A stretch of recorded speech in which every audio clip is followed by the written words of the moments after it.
Ryan, thank you for joining us. No, pleasure, mate. Appreciate the invite. No problem. So first things first, tell us a little bit about you and your business. Yeah, so my name's Ryan. I'm one of the co-founders of House to Home Supported Housing. We set up in 2012 with my business partner, Tara Bold. It basically came as a bit of a meeting. What do we want to do? Why do we want to do it? We'll touch into the reasons why we did that probably later on. And yeah, we set up, but we set up with the mind frame of steady organic growth to give us some sort of longevity. And yeah, today we sit here on just shy of 140 bed spaces, 90% occupancy, numerous staff, going well.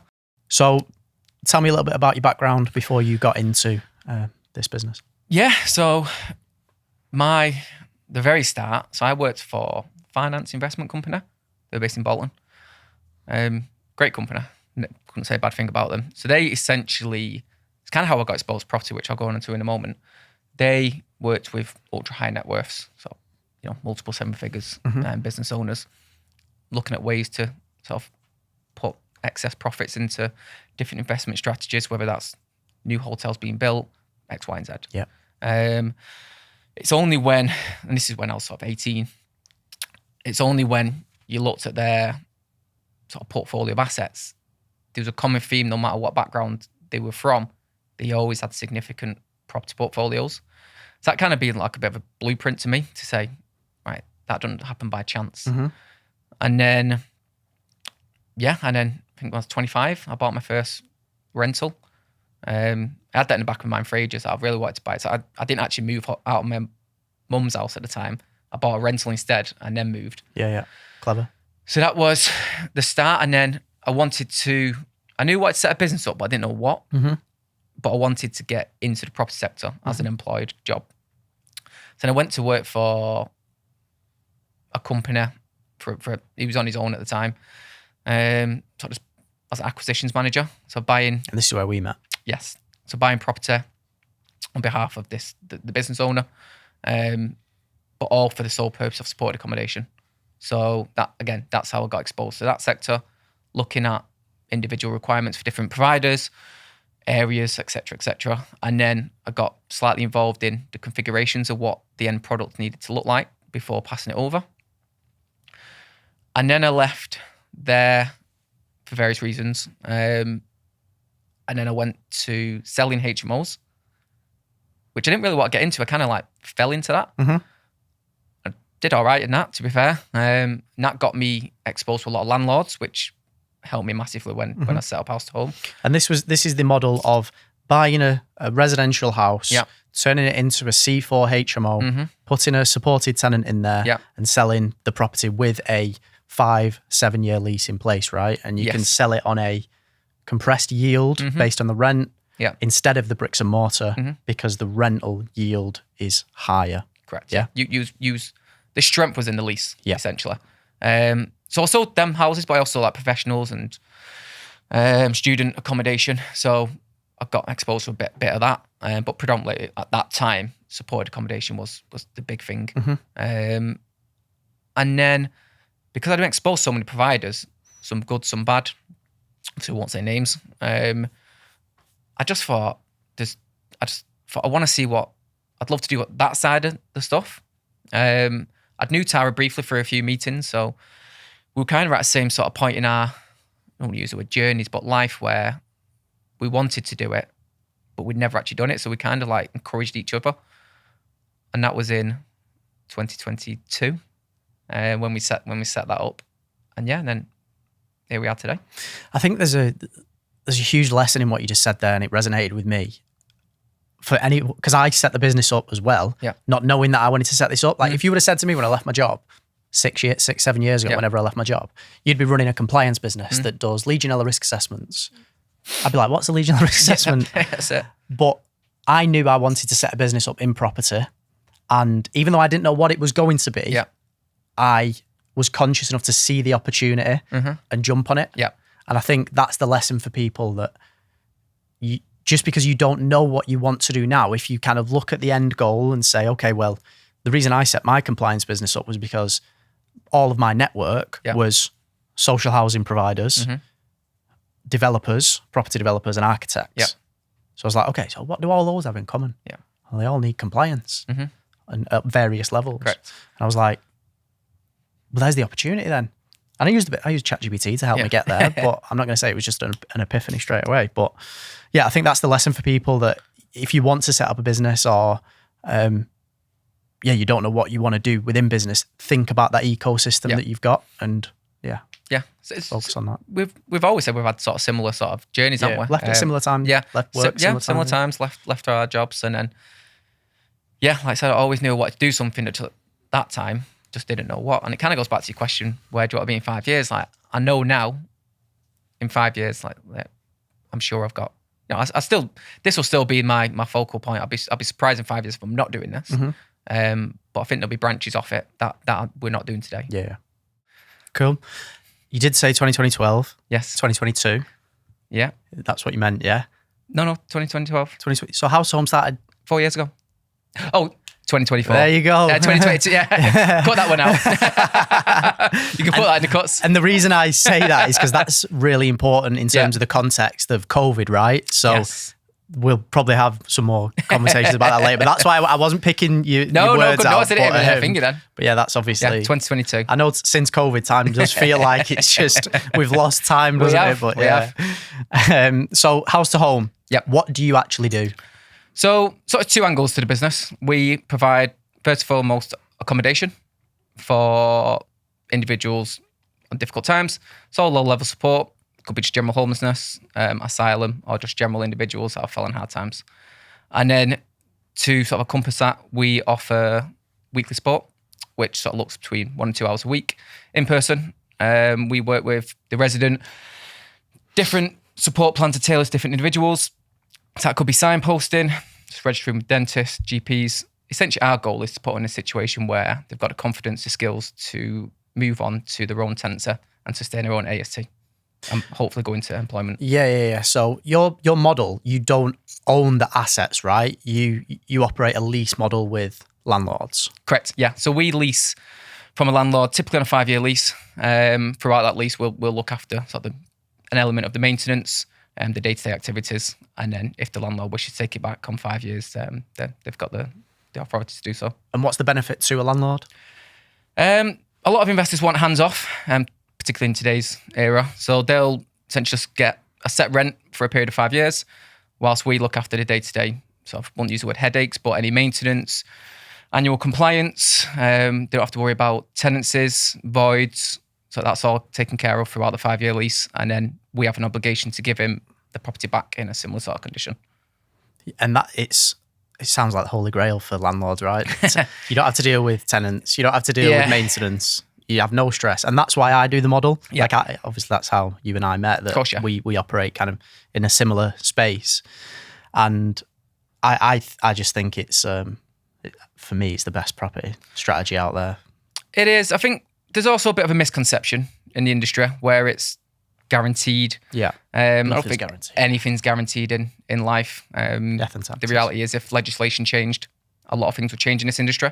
And it's changing as we speak. Yeah. And there is an element of responsibility for the landlord as well. So they have got duties depending on what the maintenance issue is. So for hypothetically, we don't cover anything external.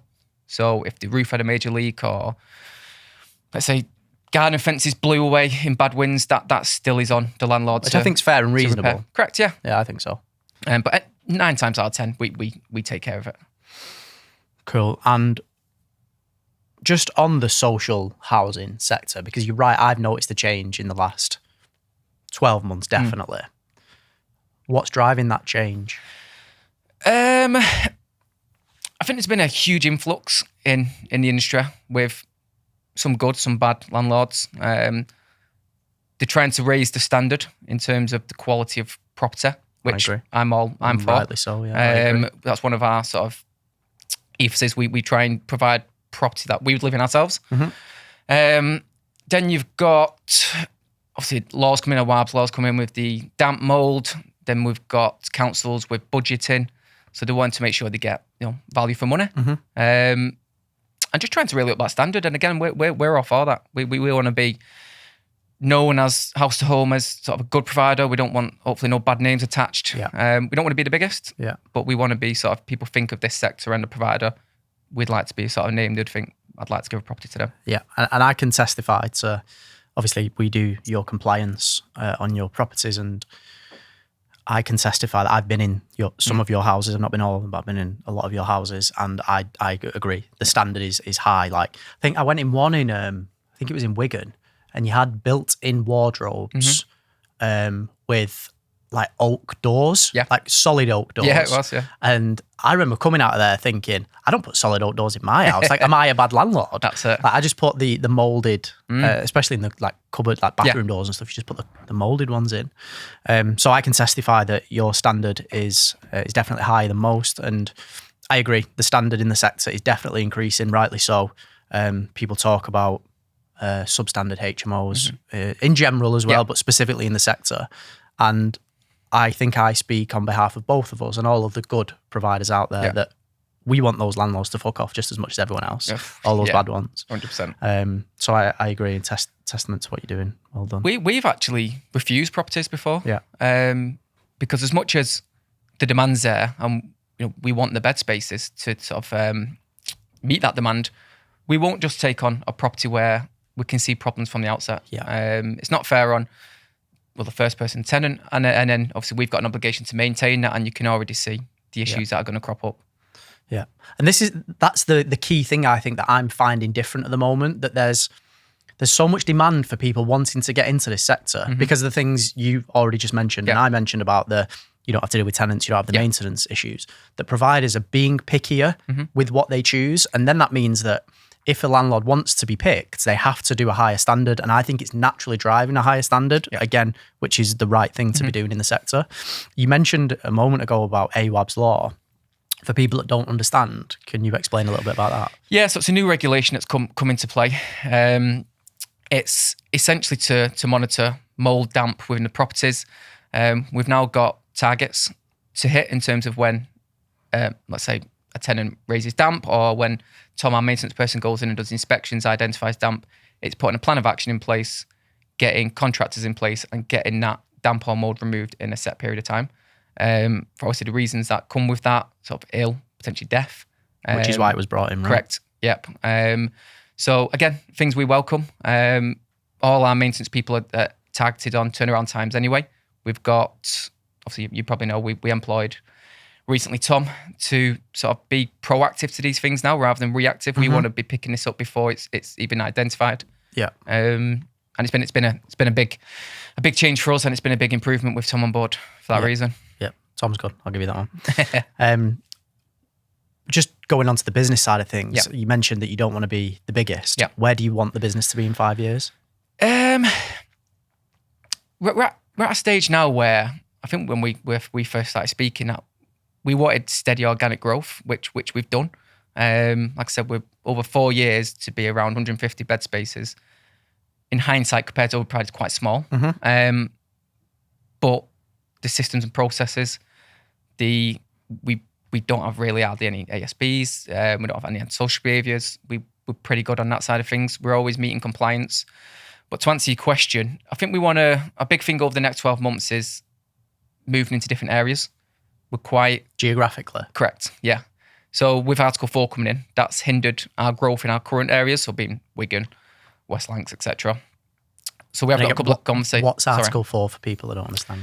So that's a new regulations that the council brought in, which basically means now you need planning permission to create a residential property into a HMO, where previously anything under 7 beds, you could just do yourself. You'd need HMO license, etc. But you didn't have to get planning permission, whereas you do now. And from experience, it's pretty difficult, near impossible to get. That's why they bring it in, don't they? Correct. They bring it in to stop saturation of HMOs in a specific area. I know from the councils we're in, they've just lost controls because people are setting up left, right and centre, potentially not going down the correct pathways of getting approval. And they've just lost control of what's actually in their borough. So to put the brakes on that, they've had to introduce this. So it's kind of led us to continue growing. We're going to have to look at different areas now. Okay. And so that was in the next 12 months? Yeah, that's next. So we've got a couple of conversations ongoing at the moment. Have you got any financial goals? You don't have to tell us, by the way, but have you got any financial goals that you want to achieve in the next 5 years? Yeah, so because we're non-for-profit, we're not doing it for financial gain. Obviously, we've got to pay wages, we've got to pay staff. That's just part of the game. Yeah. I don't think I'd want to double in size. We've not got any aspirations to be in sort of. I'd be shocked in 5 years if we sat on 300 beds. Okay. But I think we want to have, let's say, hypothetical 200, 250 beds, but quality. Yeah. Quality over quantity for us. Move on accommodation is a big issue. So we've got a number of individuals now that are ready to move on, but the wait list on the councils is just, for Wigan, for example, 7 years. So that's another area that we're trying to move into, is actually providing our own move on accommodation. And what's move on? So that's basically where a resident's been with us, could be 10 weeks, could be 2 years. We don't put any time frames on it. They're now in a situation, A, they want to, first and foremost, and secondly, they want to go on, potentially get employment. They want to get their own AST.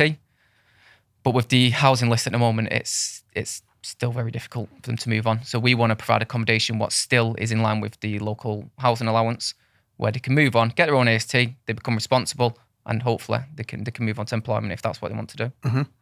I think, I agree, by the way, that I think that is going to be part of the problem. So with HMOs, they have a bad rep, right? Mm-hmm. But they're there because of a supply and demand imbalance in the country. Yep. I think the issue we'll start to see over the next coming years is people that have been in HMO accommodation that want to move out, but have still got nowhere else to go. Yeah. So in terms of that move on accommodation, the issue that I found particularly is the local housing allowance rate from the council, which is basically what they give to people that are on supported housing allowances, right? For shared bedrooms, works really well in a single dwelling. But then when you start to get to the 1, 2, 3 beds, it becomes commercially unviable. Correct.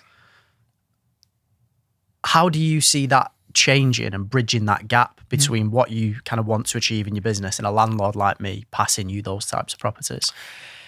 It's going to be very much area driven, in the sense of, from a landlord's point of view, they're rightly so going to look at a return. As much as they want the tenant to be happy, they're going to look at the bottom line. Of course. In order for them to get a return, it's going to have to be in an area where the property prices are appealing and it works. Mm-hmm. But where it just touch back on what you said there, where it is with the local housing allowance, it's all the extra bits on top. So the council tax, the bills, the Wi-Fi, it's near impossible for them to live, or all their money's going to go on that, and they're not going to have a social life, which could have a catapult effect of essentially reversing, coming back into where they've just left. Yeah, bit of regression. Correct. I had this idea that I thought would be really clever. Hear me out here, right? Go on. A new use class. Yep. That's called single occupancy, less than the 37 square meters for a 1 bed, which is what is currently the minimum requirement for a 1 bedroom apartment. It's 37 square meters. I think that's more than enough, right? I could, when I was single, could live in something that was 20, 25 square meters, ensuite, kitchenette, bed, little lounge area, whatever. A new use class that's single occupancy dwelling, only one person's allowed to live there. Yep. And then you can cram, I say cram, that's the wrong word, but you can fit more dwellings in one place, which then creates more properties for people. Of course. And I personally think that 37 square meters is vast for what it is. What do you think? What do you think about that idea? And it could then just be only used for social, if that's what you want to do. They need to come up with, whether it's that or whether it's something else, I think they need to come up with something, because there's more and more people moving into supported accommodation, but there's not more move on accommodation. Yeah. So what's going to happen that I think is we're going to have hundreds and hundreds of bed spaces via ourselves and other providers where people are kind of like stuck. They don't potentially want to be there, or that's not the right setting for them to sort of thrive anymore, but they've not got anywhere to go. Some of them go back to parents, some of them go back to family, but they feel they're taking a back step. Me personally, I think they need to look at sort of incentivizing in terms of maybe contributing for an element of time into a private rental, or they give the landlord sort of a bigger bond to say we take this person on, we could pay maybe 3 months up front, 6 months up front, and then maybe putting a payment plan in place with the resident to pay that back over a long period of time. But from to move straight into like seeing the rent, some of these rents in some areas now, like £900 to £1,000. Yeah. It's just not rent extortion. Yeah, it's just not viable. And obviously we're landlords, so that helps us in some instances, right? Correct. But it's unsustainable, like massively. Like I've just rented a 2-bed in Salford, Earlham in Salford for £900. Yeah. It's a 2-bed ground floor flat. Like it's mad. It's the prices are just skyrocketing. It's crazy. And I think what the viewers need to understand, maybe people are in property, maybe they aren't. I imagine if they're listening to this podcast, they are. I've got some sort of touch points. Yeah. But when I speak to people who don't really understand, they just throw that greedy landlord building HMO narrative. And I always say, okay, so why are HMO rooms expensive? Because if they weren't expensive, so if people weren't willing to pay for them, they wouldn't be expensive, right? Yeah. You wouldn't put them up for £800 if no one's going to. Well, that's a demand there, right? yeah. Exactly. So that means people are staying in them. Yeah. So supply and demand. Why is this supply and demand imbalance? Because we're not building enough. Whose fault is it we're not building enough? The government's. Yeah. So why are landlords getting bashed? Yeah. Like government should be helping us build more apartments, more dwellings. Correct. And then there'll be less need for a HMO room. And I think that's what a lot of people who aren't as close to the sector as we have don't understand. Yeah, it's true. And then if you sort of strip it right back, landlords are having to up the prices because you've got interest rates that were at the highest recently. Bills are going up. Really good point. Yeah. Other factors that come into it. So you can say it, compliance. Yeah, compliance. I own a compliance business. There's a reason I own a compliance business. So when you factor all that into it, as much as it sounds a lot on paper, it only takes really one bad major maintenance issue that could just crumble. I had a single let a couple of years ago. I had a new boiler and a new roof in 1 year. Obviously, the views might go, the greedy shit. Yeah. Obviously, there was no profit in that all year, but that's just part of the game. Yeah. But I know what you mean. There's pros and cons to everything, but the reality is HMOs are needed. Yeah. I mean, you look at, so we do your compliance on your portfolio for house to home. We did an exercise the other week, didn't we, on how much each property costs per year. And it was in compliance reporting, right? And it's between £600 and £800-ish per property that you need just compliance on. Just your fire risk assessments, your asbestos reports, your emergency light, electrical and gas servicing. And that's okay for you because you can maybe claim it back through a service charge or you've obviously got a revenue model that supports that. Yeah. But a landlord that's just getting paid by a tenant hasn't got that. No. So you can really quickly see why landlords are exiting the market. Yeah. Including myself. We've got a lot that I've done, students or private, are now moving to the supported model for those reasons. Just voids alone, you can pay a month. I've not gone down that route myself personally, but I believe like a month up front for rent, finder's fees. You only get a couple of voids. You could be paying $2,000-3,000 a year just on actually getting tenants in. Yeah, I agree. So I am seeing a lot more investors, landlords moving into this sector. Me too. With Article 4, it's just made it very difficult for them. Unless you've already got a legacy HMO that's got all the permissions already in place. Yeah, no, I think you are in the...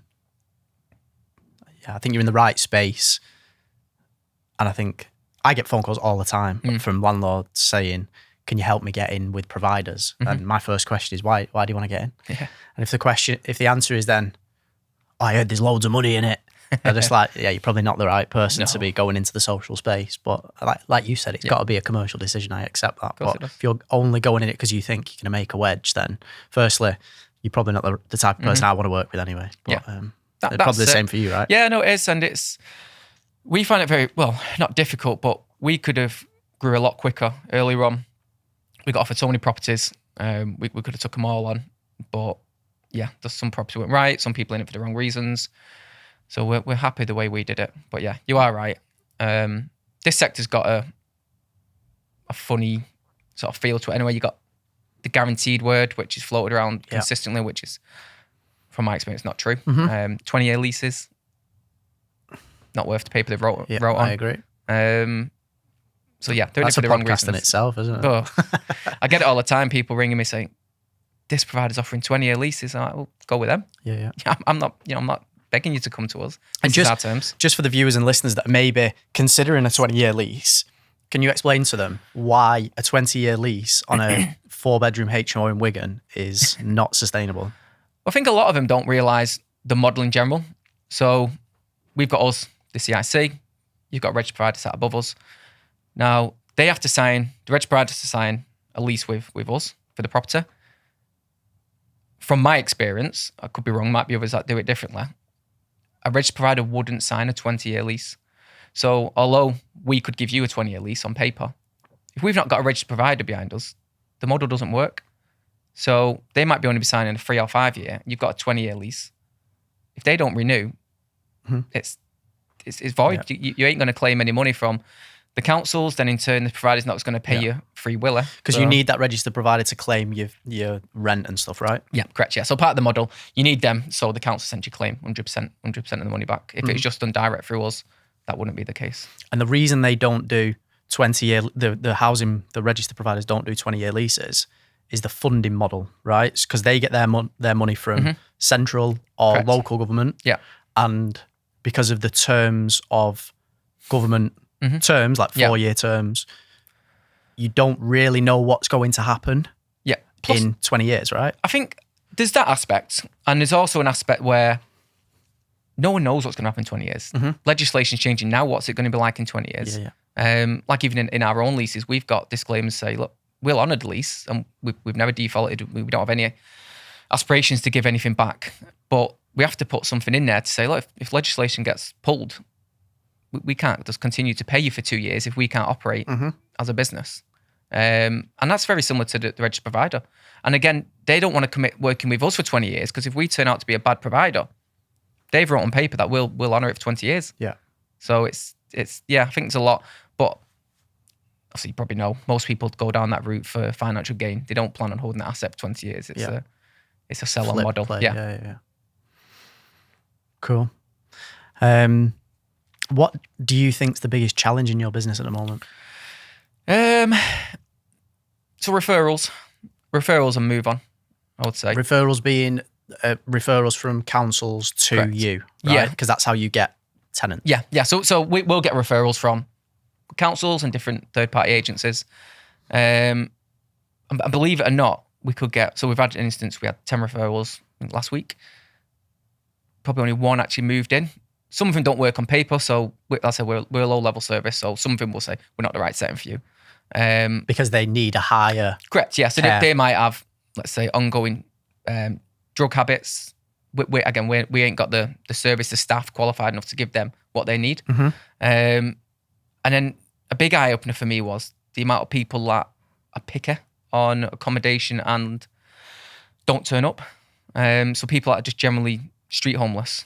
So we've assessed them, offered them accommodation, and they don't want to live in that area, so they're happy to stay on the streets. Interesting. It's a big eye-opener for me, that. Really? That's ridiculous, isn't it? It's because their network isn't there. They'd rather just stay in the current situation. It was we've had that several times now.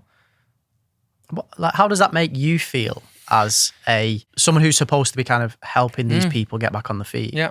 I have my own view. Yeah. How does that make you feel?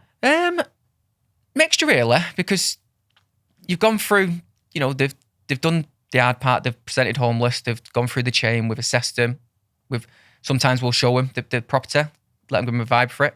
Then when you turn around, then you do question it, is it us, is it the property? But then 9 times out of 10, it's location. If he was on the street, I know. Does obviously your properties are really well maintained, but even if it wasn't, would it matter? If I was on the street, would it matter? Probably not. That's the mindset I would have, but they've obviously got their own reasons, and we can't force someone to move in. So the volume of referrals isn't a problem; it's the conversion of referrals, essentially. Yeah. So again, the referrals are there. We won't take on sort of individuals if, like I said, depending on their needs. If we can't meet those needs, we're not the right service. We're not just going to take someone on just to fill a room. Yeah. And then there's other factors that we won't do if we won't mix genders, etc. But yeah, overall the referrals isn't an issue. it's like I said, it's big eye opener for me was the amount of people that either don't turn up or just refuse the actual location. It's ridiculous. Yeah, it's not, it's small margin, but it's still, when I was thinking, if you're street homeless, I was quite shocked at that. But it's things like what you just said in the social and the care sector, isn't it? Like not mixing genders, and that's something that I found in the compliance business. Like we offer a service of like a female assessor. Like if you're an all female service, and you said like we did this because of me personally. I turned up to a property. It was all female accommodation. They refused to let me in because I was male. Yeah, and instead of being like, oh, why have they not let me in and wasting my time and all that stuff, I was like, you know what, I get it. Yeah. I really get it. Like I don't know what they've been through. I can only imagine, right?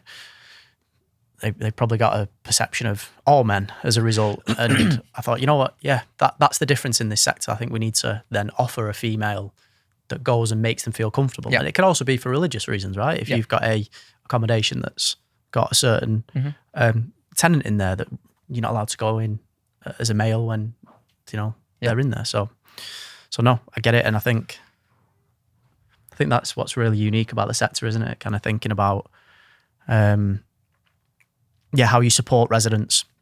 Because I know yours is a business as well, but I think that's the primary focus, isn't it? Like making sure the residents are looked after. Emphasis we have is communication. So we've got, as like I emailed you the other day, just so because we need to let the tenants know. We always give the tenants minimum 48 hours notice. Yeah. We always remind them on the morning. If contractors, Tom, support workers remind them. We don't like it when someone just turns up out of the blue.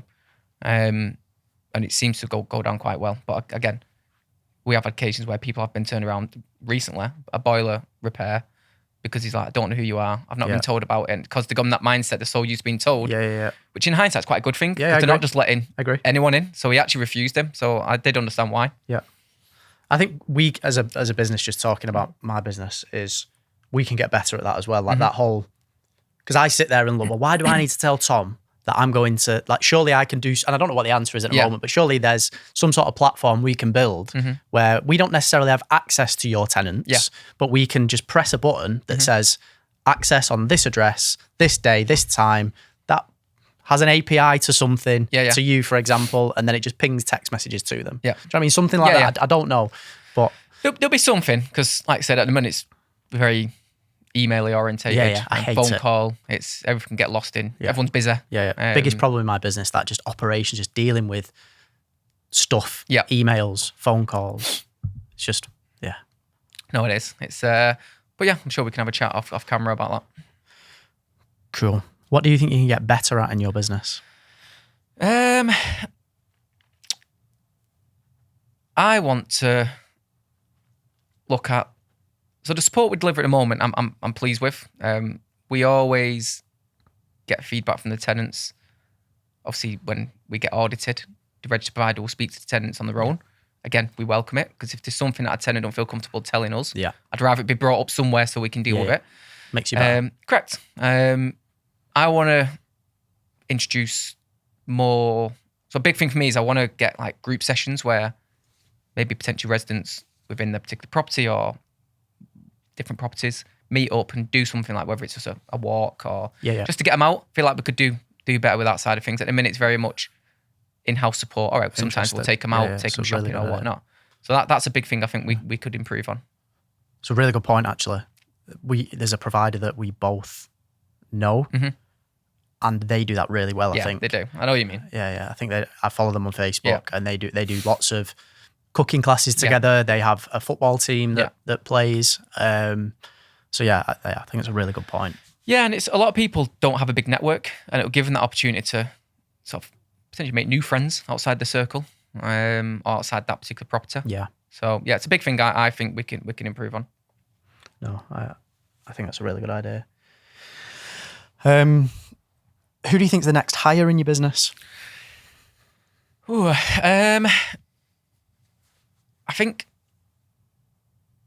someone probably to come in and take a grip of because I'm very heavily involved in the day-to-day. I pretty much operate as managing director. Then we've got Tom. I think someone to take some of my stuff away so I can focus on more of a bird's eye view. What can we improve? Where do we need to sort of grow where we need to put our time into and our effort. So I think someone sort of, more like a general manager, I would have thought. Someone to come in, look after the emails, where I can continue to nurture and grow those relationships with the councils. Okay, so that's where you see your role being in future, that kind of nurturing of... Yeah, I'm very heavily involved in the day-to-day, which I want to, because I don't know if it's a bit of OCD, but I like to know the ins and outs of everything before I pass it on. I think we're at that stage now with where we're at in terms of size, that someone to look after that side of things, be sort of point of contact where I can then be maybe not so much point of contact. What, this is just for a selfish question, what CRM or management system do you use? So we've got two. So we've got, for the support, and again, element of maintenance for auditing purposes, is Rematch. Okay. That was kind of... It's like what an estate agent, a letting agent uses, right? Yeah, but it's more tailored for support. Okay. So supported accommodation. You probably wouldn't get an estate agent using that, just because it's very geared. Probably 90% is all about support. Right. Log support plans, compliance, everything, support logs on there. And then we also use a different software for property management inspections, keeping on top of our compliance deadlines, which is called COHO. So we use that. Yeah, I've heard of COHO. That is an estate agent. Yeah, thing. that one is. I met the guys at an event Yeah, last so week. we don't use it. We use it just for, we don't use probably 80% of it. We use it just solely for the inspections and the maintenance and the compliance side. So when Tom goes, he works on that. Does that not give you mad anxiety having two CRMs? Well, Rematch isn't set up for that. So I've had a conversation with Rematch and basically said, and I think they've had it feedback from other providers as well, from what they told me, is because it's so geared towards support, the only thing you can really put on there from a maintenance point of view is a picture and a quick comment. You can't update and say contractors are going X, Y, and Z. Whereas COHO is very good at notifications. These are due X, Y, and Z. And is there nothing out there that's kind of bespoke or unique to what you do? Because there's enough for you there, right? Yeah. There's enough providers out there to need this. And oh yeah, 100%. With Rematch, so the reason why we end up using them was, so we used to use a different software, more like a Salesforce that was bespoke. Yeah. The reason we went with Rematch was because it was, we were kind of like told we had to, because that's who the registered provider uses. Right. So they link into that. So we've given them live access. Again, we like that, to have live access. They can see exactly when support is happening live. So that was the main reason why we went down that route. But there is improvements needed on it, more so from the property management side. The only reason I asked this is I had the same conversation with a guest before you. Have you ever heard of Replit? No. So Replit is basically, have you heard of Lovable? Yeah. So Replit is like Lovable on steroids. So it's a new thing. So I think it's called Agent 3, I think, that's just come out on Replit. Basically, you can create an app via a prompt. So you can literally just say, build me an app on, build me, as the guest before you said, build me an alarm that shouts David Goggins at me in the morning. And it will build that app for you. I built an app yesterday on, it's basically a lead funnel for the compliance business. And I built it in a day watching Super Sunday. Wow. And when I say I built it in a day, once you set your prompt, it thinks and does it for 15 minutes. So it iterates and tests all by itself, right? Yeah. The reason I bring this up is because a lot of the business and use cases that I've been researching are companies that are spending 500, 2 grand, 4 grand a month on these CRM systems that firstly are expensive and secondly don't give them exactly what they need. Yeah. So these companies are then using Replit to build them the exact CRM, the exact workflow system that they need. So I'm looking at using it in my business at the moment to do the same thing, because ours is probably very similar to yours, that it's very bitty. Yeah. It's in and out. It's very operator heavy. And for me as a business that wants to scale to a 7-figure exit, that's not sustainable. Yeah. Like I've got a guy in the business that does like strategic growth, and he sat with me on Friday and he was like, just let me watch what you do. Yeah. And then when someone's watching you do stuff, like you don't realize how many clicks you're doing. And I'm like, this is just so inefficient. Yeah. So the reason I say that is because you have a look at Replit when you go away. No, I will. It's honestly, I thought, I'm not going to be able to build this. I'm not a tech guy. Yeah. It was so easy. I'll have to have a note. That kind of comes back to the question you asked me before about who's next to be employed or who would we look at. And that kind of is the reason behind it. So I can take myself out the day to day, and then look at those sort of things. And assess, right, why is it so manual intensive? Yeah. Where can we improve? I'm all for spending 3 hours on something and not have to physically do it every week. Yeah. Whereas some people will happily just spend 30 minutes every day and do it for the rest of their life. No, I agree. I think there'll always be a case where there's always improvement. I don't think you ever get to a point where you're happy. Yeah. But yeah, room match support, brilliant. That's what it's designed for. That's what the developers of that company did. The maintenance side is not so good. Yeah, have a look. And this, by the way, this is why I wanted to do a podcast, because for me, I love to be in rooms with people and just talk about business and see opportunities and help each other. Like if you go away from this conversation and be like, okay, well, I'll go and look at Replit and I'll build something. And I'll build something. Yeah. And that helps your business, then that's great. Yeah. I might come away from this going, you know what? I could build something like that for all the Ryans out there. Yeah, that's it. Like, next time you'll be selling it to me. Exactly. That's exactly what I'm thinking.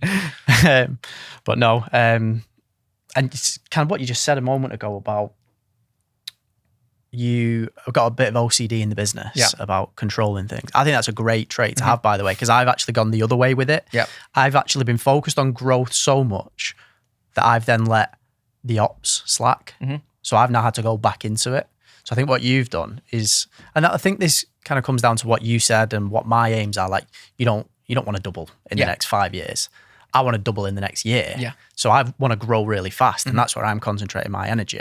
But it's meant that the ops has then become a bit disjointed as a result. So, and I say that because I don't want you to think that it's not the right thing to do. It's definitely the right thing to do.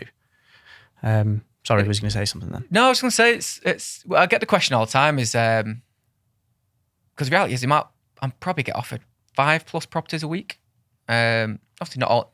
There's certain channels you have to go down to get them approved, but from where we're at now and the problems that we get now, I just couldn't envisage it if we was on double what we're on. The amount of issues that we have, little issues, got a leak, heating's not working, X, Y, and Z.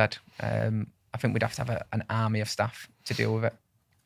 Like you mentioned that you don't want to double in the next 5 years. Like I've known you for a few years now. Do you really think that's going to happen? Who knows? Maybe we become on this in 12 months and let's see. What was your growth in the last year? Probably our biggest. Okay. As a percentage-ish. More than... So from where we was in... What are we on? 26 now? Yeah. So where I was in 24, we more than doubled in 25. Okay, so let's just split that in half. Let's say you've done 50% year-on-year growth. If you continue that... Yeah.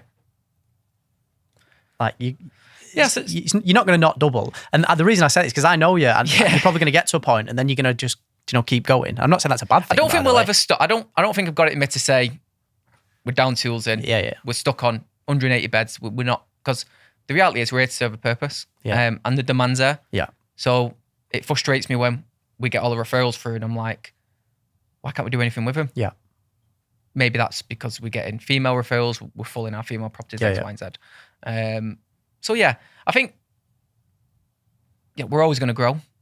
Whether it's going to be double in 5 years, who knows? Whether it's going to be bigger than that, I'd bet you a fiver now that you will be more than double in 5 years. There's a probability. What do you think is the biggest risk to your business?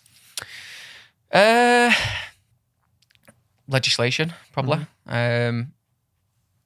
Referrals. We're only as good as the referrals we get. I wouldn't say compliance now is a big risk because that's up to us to keep on. Yeah, that's it. And that's up to us to keep on top of that. But I think external factors could be, I think legislation's a big one. Obviously, that's out of our control. Demand, if the council just deem we're not supporting this model anymore, which is very unlikely, but there's a possibility potentially in the future. And I think referrals, if the referrals somehow dried up, meaning there's no more people wanting accommodation again, unlikely. We start building 1 million homes a year. That's it. Then essentially we'd have empty properties. Can you mitigate that in any way? Not really for what we're here to do. Unless you diversified into another business separately. Correct. Or whatever. Yeah. We'd have to look at what our tenant profile looks like if that was the case. But the likelihood is that probably wouldn't involve support. So the business structure and setup probably wouldn't be the same if that was the case. Yeah.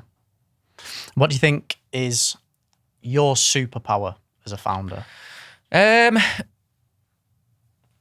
don't want to use the word leader, but I think I'm pretty good at getting people to buy into the vision. Get on board with what we want to do. I think Tom mentioned on that recently. He was saying that really feel I'm not an employee. Like I'm actually more than just that. And that's what we want. We don't want to micromanage. We want people to take ownership. And we try and pass it on to everyone. And that's something I want to pass down to the residents as well, is that, you know, the possibilities are endless if you put your mind to it. So you obviously mentioned you've got a business partner. Yes. In the business. How do those dynamics work? Very well, to be honest. And what made you want or need a business partner? I think we both had different skill sets. So Tara's worked in companies that have done supported accommodation. She was very knowledgeable, quite high up, more so than myself at the time. Whereas my background was more the property side, the development, the compliance, how to get a property to a HMO, the operational side of that. So I think our skill sets just really aligned. And aside that, we got on really well. You know, we're good friends.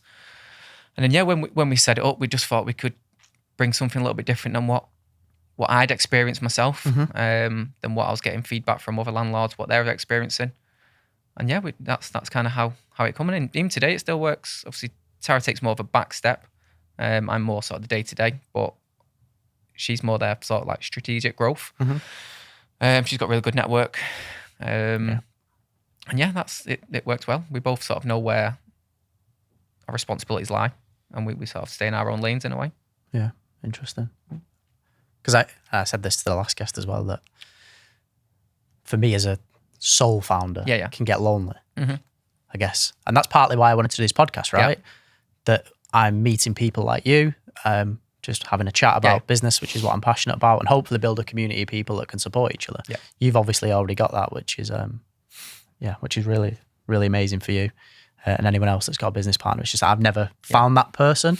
Maybe that's more of a reflection on me than it is on anything else. I could see where, I think if I look back and thought to do this on myself, I think I'd have found it a lot more challenging, especially when there's stuff that comes up and you've got no one to bounce off and you're looking for who can actually speak to about this. Or obviously Tara's real experience, so she knew the answer quite a lot, or she knew where to get the answer. So I think it's been imperative for where we're at the moment. Sure. All right, Ryan, we're coming to the end of the podcast. So I'm going to ask you a couple of quick fire questions, if that's all right. Yeah, fire away. What's the biggest mistake you've made so far in your business? Taking too many properties on at once. Okay. Yeah. I thought it would be a good idea through the demand that we had at the time, but didn't work out the middle bit, which was getting rents in payments, filling them, and all the bits in between, dressing them. So yeah, that was a big mistake. I'd never do that again. And how many did you take on at that time? I think we took, for us, this might look small to other providers out there, but I think we took about 30 bed spaces in a month. Okay. Well, considering you only got 100, I say only got 150 now, that's what? 3, 6, 9, 12. Yeah, it's a big proportion. Yeah. And this is 20% of your portfolio. This was more at the back end of last year as well. Okay. We were kind of forced into it because of Article 4 coming in. So we had to get them on for obviously reasons. But yeah, it was a nightmare, I would say. Okay. What's your most unpopular business opinion? I don't think people like it when I'm honest about this whole guaranteed thing. I think they want to. So we'll get so many providers, investors that come to me and say, "Oh, I've heard this about guaranteed." And when I actually break it down to them, and kind of, you can see on the face where it's just the highlight of guaranteed goals, and there is a risk to it. I don't think people like it. And I don't say I'm too honest. I'm just honest. Yeah. I think that's a really good trait to have. I think I'm too honest sometimes. Yeah. I need to work on it. My therapist says I need to work on it. If you could own any business in the world, what would it be and why? Well, I'd own Man United if I could, but you want to lose money? Yeah, that's it. No, it being property. I think just a really successful property portfolio is my goal. Something to leave the kids. Right, that's a cop out. So give me a proper business that you'd like to own. Go on. Would you put me in the spot now? The guest before you said SpaceX. Don't know. Then you're not allowed to say that. Yeah, SpaceX. it'd be somewhat techie. It'd be somewhat techie. Just because it's leveraged. I think just that's where the industry's going. The world's going. Yeah, Everything's going techie. Yeah, good point. So I feel like you've got some longevity in it. Yeah. Plus, if you're looking for an exit, tech companies seem to do pretty good. Yeah. What that would be, I don't know. I didn't even ask you actually how you're using AI in your business. Are you using AI in your business? No. Again, these are all things that, because of lack of time, because I'm so involved, just not had time to look at anything like this. But that's a big thing on my agenda anyways, to look at who's next to come in the door, what their roles and responsibilities will be. And then, let's see where I can make tweaks and improvements. Nice. What books and podcasts are you listening to? So I read loads of books. Read or listen? Mixture. I like a physical read, me. But I have started going to audiobooks because I'm driving a lot more. Yeah.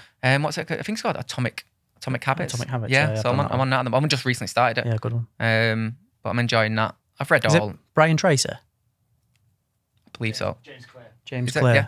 James Clear. But that's good. Audiobooks are good. Yeah, I do like them.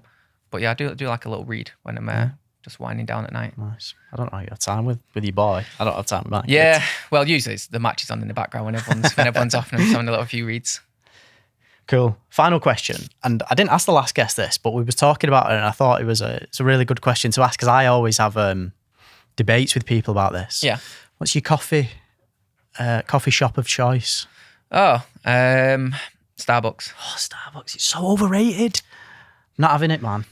I think the reason is because it's too hot. Where I go, where my gym is, they've got one. Okay. The Village. Yeah. You had to get that in there, didn't it? Yeah, you had to get any goals to the Village. No, I've had it in my notes, to be fair. But yeah, I think that's why. I'm not a big fan of Costa. Oh, I'm a Costa Express are you guy, a Costa? mate, yeah. Costa Express followed by Greg's. I do like a Greg's. Yeah, I do like a Greg's. But yeah, no Starbucks for me. But no. Anyway, ended on the big questions. So no, thank you for joining us, Ryan. No, it's been appreciated. If anyone wants to get hold of you, where are they best finding you? So on our website, housing.com. It is in development at the moment, so you'll just have to have a holding page, and then sort of LinkedIn, social medias will be the next best. Cool. What's your Facebook, Instagram? Yeah, Instagram. So Ryan the Property Investor, and then LinkedIn is my name, Ryan Bevan, and then our house home business page. All right. Thanks for your time, Ryan. Thanks for joining us. Appreciate it. Most unpopular business opinion right now, it's to do with the renters' rights. So everybody's making a big fuss about, in my opinion, is that it's not a big thing. Mm-hmm. Everybody's panicking about it. Everybody's saying it's going to be the be all and end all of agents and landlords and private rents. It's not.